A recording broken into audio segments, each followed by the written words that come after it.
Hi, welcome back to another episode of Sarah Reed's Psych Snippets. I'm Dr. Sallie Richards. I'm Dr. Brittany Hayden. And I'm Jaclynn Stankus, the doctoral psychology intern. Today we're going to be talking with you about some preventative behavior management strategies. So some ways that you can try to get your kids to have that good behavior that you're looking for more often than not.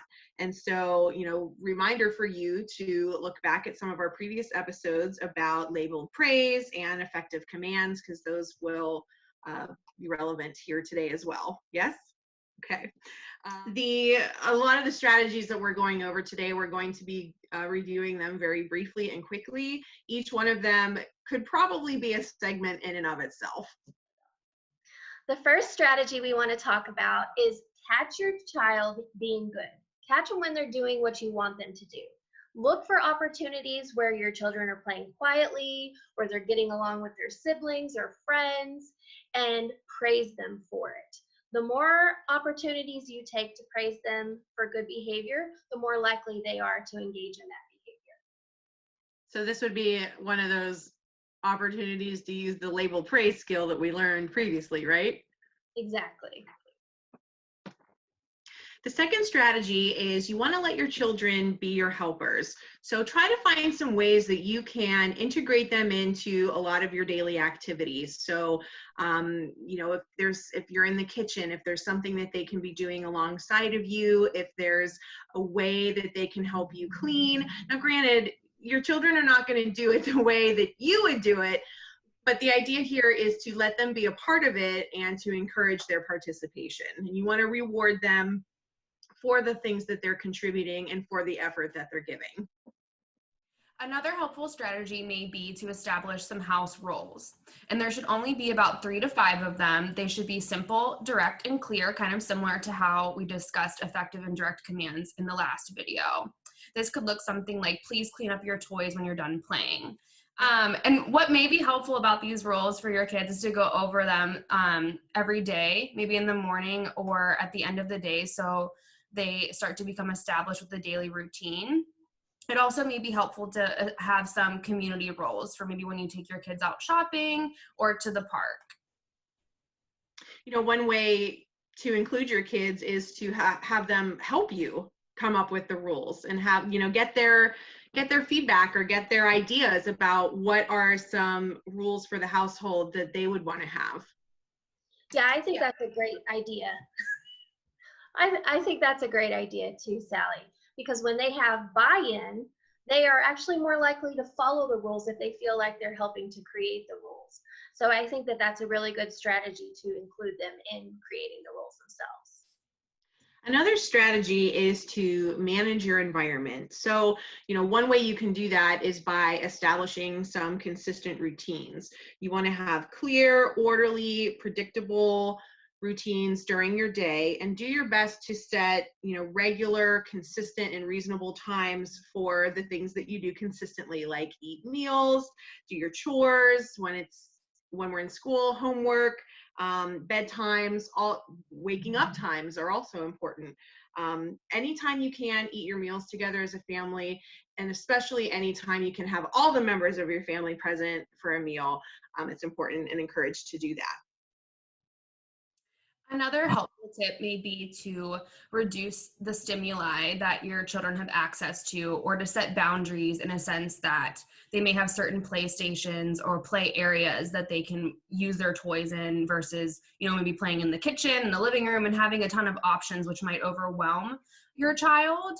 Also, if you know that your children, if you have multiple siblings as kids, that they might fight over a certain toy, set them up for success and don't offer that to them at certain times when you want them to behave appropriately. So our next strategy to prevent negative behaviors is save the lectures and the nagging. Don't do a lot of long spiels of trying to explain why a child should act the way they do. Save those long talks for whenever they're engaged in positive behavior. Because whenever you're nagging or threatening punishment, they're actually more likely to not engage in the behavior that you want them to. So try to save those lectures and those long talks for whenever they're doing things that you want them to be doing. Another thing that's important to keep in mind, and I know this was mentioned in the last video as well, but that parents are really the most effective models for their children. So they really learn from their parents' actions and what is appropriate and versus inappropriate behavior. So just to be mindful of how you all act in front of your children and make sure to catch when they're exhibiting appropriate behaviors that they may have learned from you, and to ignore some of those inappropriate ones. I think that's a great point, Jaclynn. I think sometimes parents forget that the greatest teachers that their children will ever have are actually the parents. That's how they're going to learn. They're going to pick up your good habits, and they're going to pick up your bad habits. So that's why it's so important that you're really intentional about modeling the behavior that you want to see. This next strategy is really more about you as parents, and it's away from the children. So it's really important for you as parents to make and take time to recharge your own battery. It's helpful if you can consistently schedule time away. Again, it's less helpful to wait until you're already burned out, or already starting to feel yourself yelling at your kids more, or getting really short with them. Of course, if that is how you are, it's absolutely time to have a little bit of time and space from your kids. So get a trusted family member, a trusted friend to just come and spend time and play with your kids for a while, so that you can go and recharge that battery. And even better would be if you could consistently, every couple of weeks or at least once a month, you have a scheduled time and day to have a little bit of time for some grown-up time, because that will help you effectively do all of these other strategies that we've talked about with you today. Sallie, I really like that, because I think that sometimes parents, they dedicate their entire lives to their children and make them the center of their universe.